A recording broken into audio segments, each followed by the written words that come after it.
Here in section 1.5, I have another problem I'd like to look at. We're setting up and solving quadratic equations to solve word problems. Number 5 says a projectile is launched from ground level with an initial velocity of v sub 0 feet per second. If we neglect air resistance, then the height in feet t seconds after launch is given by this formula. S is equal to negative 16 t squared plus v sub 0 times t. Suppose the initial velocity of the projectile is 128 feet per second. So just before we even get to part A, then let's just notice that this 128 feet per second is the initial velocity. That's the value for v sub 0. So we'll plug it into this formula here in just a minute. In part A, we're going to find the times that the projectile will reach a height of 80 feet. So it might be nice if we just drew a little picture here, which shows that the projectile is launched from ground level. So on the vertical axis, we'll have the height of the projectile, and on the horizontal axis, we'll have time. And so if the projectile starts at ground level, then the height is 0. Then you're right there on the x-axis. And we're going to go up in a parabolic shape, and we're going to come back down and hit the ground after some time has passed. Okay, and so find the time that the projectile will reach a height of 80 feet. Well, if 80 feet is right there, then how many times does the projectile reach that height? It happens twice. It happens once on the way up, and the second time on the way back down. So in this scenario, we would expect to get two solutions. 2 times, one time on the way up and the other time on the way down when the height is exactly 80 feet. Can you imagine another scenario where there are not 2 solutions? Maybe 80 feet is exactly at the very top of the parabola, and so then the projectile only reaches that height one time right at its very highest point. Or suppose that the projectile never even gets that high, and so then there would be no real solutions for this problem. Okay, well, some different things to think about. Again, probably we would expect to get 2 solutions, one on the way up and one on the way down, unless the problem is trying to be a little tricky. Okay, so in part A, we're going to say S is equal to negative 16 t squared plus v sub 0 times t. S is the height, and so we want that height to be 80. So we're going to let S equal to 80.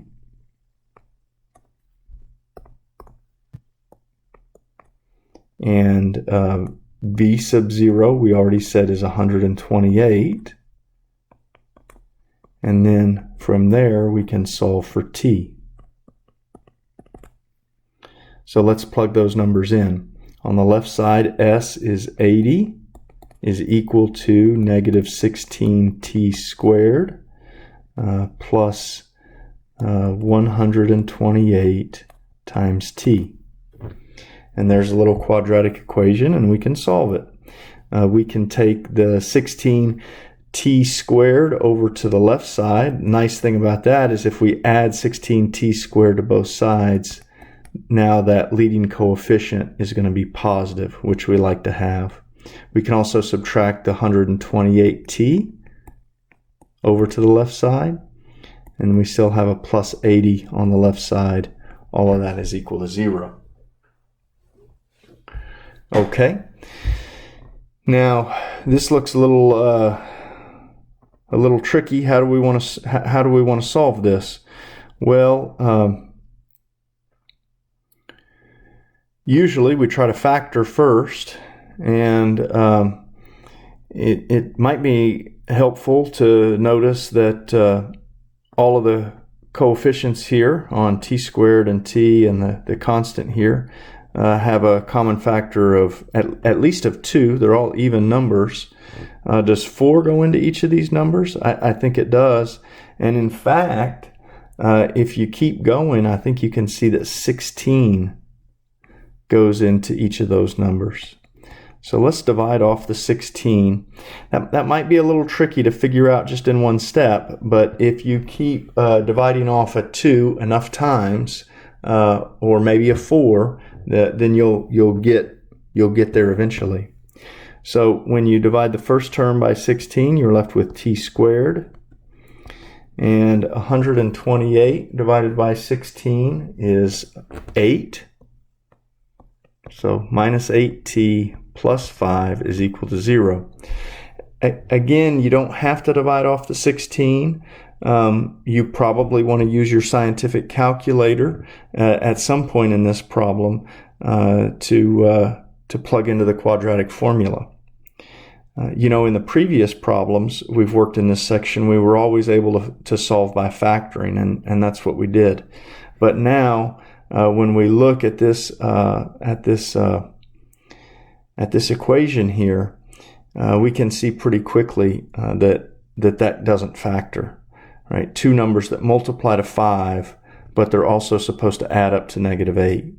So the only 2 factors of 5 would be 1 and 5, or -1 and -5, and they don't add up to -8. So this doesn't factor. Here, let's move up here. Let's write this doesn't factor.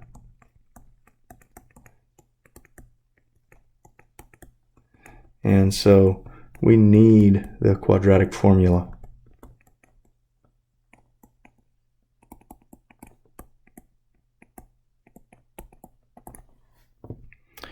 And so we can do that.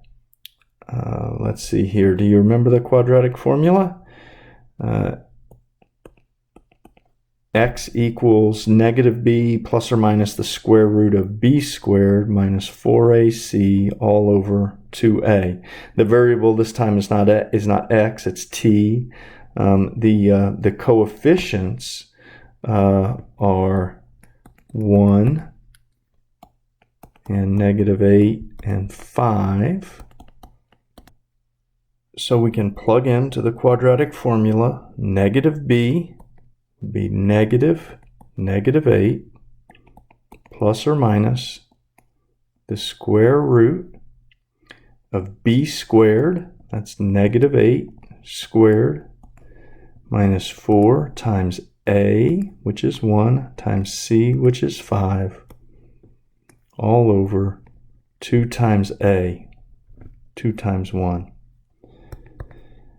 And so we'll have 8 plus or minus. Underneath the radical, you have 64 minus 20, which is 44, all divided by 2. And you could go on and simplify that a little bit more if you were looking for the exact answer. Maybe in the problem we should have said find the time to the nearest tenth of a second, And so then if we follow those directions, then we want to put these expressions into a calculator to get that decimal approximation. So we'll have t equals 8 plus the square root of 44 over 2,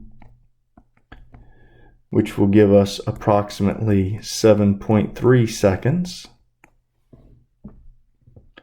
And t equals 8 minus the square root of 44 over 2, which will give us 0.7 seconds.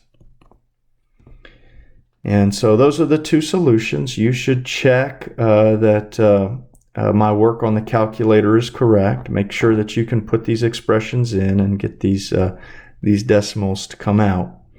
And then we can go ahead and box it up. It feels good to get two solutions as we expected, one solution on the way up and another solution as the projectile is coming back down. Okay, let's go on to part B. It says find the time that the projectile will return to the ground. So let's see if I can make a little room here. Let's call this part B right over here. And so when the projectile returns to the ground, what is the height? Well, back on the ground, the height is 0. So we need to set s equal to 0 this time and then solve for t again. So let's write that out. Let's write let s equal 0. And of course, v sub 0 is still 128. And we're still going to solve for t.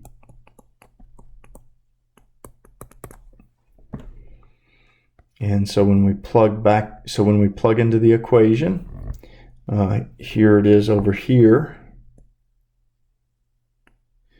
We plug in with s equals 0, and we get 0 is equal to negative 16t squared plus 128t plus 128t.